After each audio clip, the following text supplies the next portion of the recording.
I'm going to take you inside the film room, and I'm going to show you why all of Devonta's skills will translate and why we should be talking about him as a top 5 pick in the draft. Whoa. Hey, let's get this thing going. Routes, routes, routes. All right, right at the top, route running and after the catchability. He's gonna explode outside, he's gonna choose an edge, and then he puts that foot in the ground like he's taking a stand. And watch how he comes back to the ball. You have to track the ball and come back to it, catches with his hands. This is beautiful though, Shregs. Yeah. Pay attention to his helmet. Watch how he's looking at the inside defender. And look, right here he's surrounded by 3 guys. He's saying, I wanna cross the field and go to the other side. He sees a linebacker creeping. Watch how he quickly retracts. Watch his head go back and field. Watch this. Inside sees a linebacker, watch his helmet. Boom. That's cool. You see how fast he finds the lane he needs to. He says, you know what, I want to go out the back door. That's like a running back. I see that big fella coming along. That might be a lineman taking my head off. So let me get my helmet right upfield quickly, almost like a cat, seeing that small space, gaining a few extra yards and not taking that big hit. Okay, releases and nuances. Here we are again. This is a stop route, a little bit of a comeback or curl, but watch how he chooses an edge once again. And he's gonna explode upfield. He dips down, almost falls down, but he sails that go route. Now here's the thing. You have great coverage by the DB on this one, but what do I say? Keep coming back to the ball. The route isn't done at the top. You have to still track it. Underneath, you have another DB. What does he do? Don't catch it with your hands. This is awareness right here. You catch it with your hands, that DB will karate chop, ball's coming out, it's an incomplete pass. Trap it with your body. These are the subtleties of playing the wide receiver position. Coming back to the ball, he says, you know what? Let me trap this because I'm going to take a hit. Finish. You're gonna have to come through me in order to make a catch. All right, so he's gonna catch it with his body like he's catching the Holy Ghost. You can do it, put your back into it. Put your back into it, you can do it. All right, now let's keep this thing red zone. All right, so you say, all right, he can run routes from 20 to 20, but can he do it in the red zone where it's tight spaces? Yes, he can. Outside leverage right there. Pay attention to his helmet. Outside leverage is tough to run a corner route. He says, you know, I'm going inside. If the quarterback puts this where I need it to, helmet or higher, I'll go up and get it. Tell you what. Look at his That's hand. a great throw. This is Great like throw from Mac Jones. That's a great throw. Exactly. Mac Jones, beautiful throw. You have the DB with his hand basically on the ball.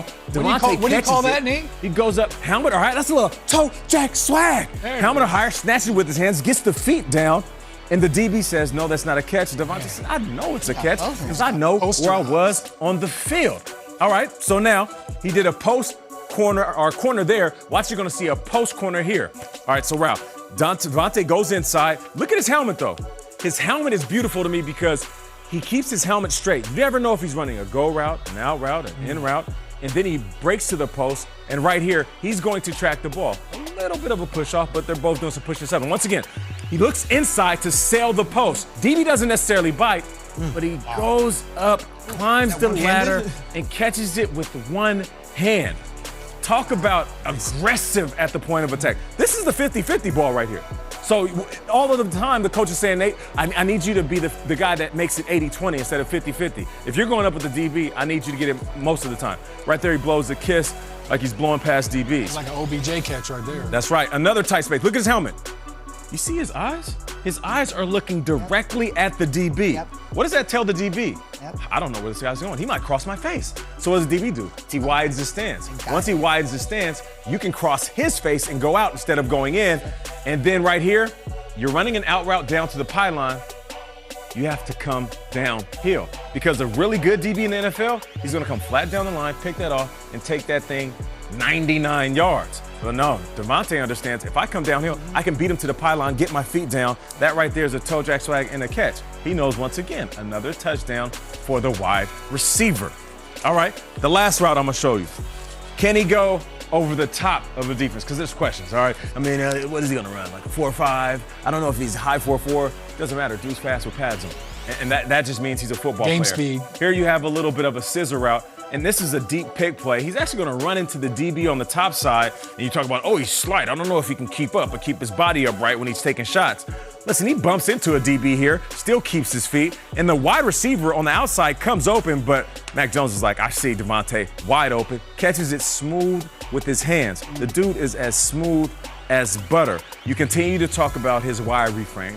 You continue to talk about the amount of reps that he has had in college. All I will tell you, doesn't matter how skinny he is, as long as he's physical and run routes, as well as anybody you've seen coming into the draft. And secondly, the fact that he decided to stay in college and tune up all of the small details and be better at the craft of route running, it's all about reps. If I'm a team that's looking for a guy to go in the top 5, maybe even top 3, I'm looking at Devonta Adams. Wow. Because there isn't Devonta many things. Smith. Devonta Smith. Yep. Sorry. I'm saying Devonta Adams because he damn near Hey, reminds they're me of looking at him Devonta Adams. too. But what it is The Jets, maybe. you want a guy that has reps. You're not going to have to do a lot of teaching with this kid. Yeah. I don't want to call him kid, this young man. And that's why he will be top 5, maybe even top 3 in the NFL draft. Yeah, last year when it was Jerry Jeudy and Henry Ruggs coming out of Alabama, a lot of the scouts said Devonta Smith and Jalen Waddle are even better. Like, that's next year's crop, and they're both going to be in the draft. And yet, Nate, I'm watching these highlights. He's not built like a CeeDee Lamb. He's not built like a Calvin Johnson. He's not your tradition. That's the key thing that the GMs have to decide here. This guy, he might be 100 what? What do you think? A $165? That is not a big receiver. 75? And nor was Henry Ruggs, and nor was some of the other speedsters. We've seen guys like John Ross go in the top 10, and we've seen other, but he is a lot more polished than a John Ross. I think he's a lot more polished than Henry Ruggs with the route running.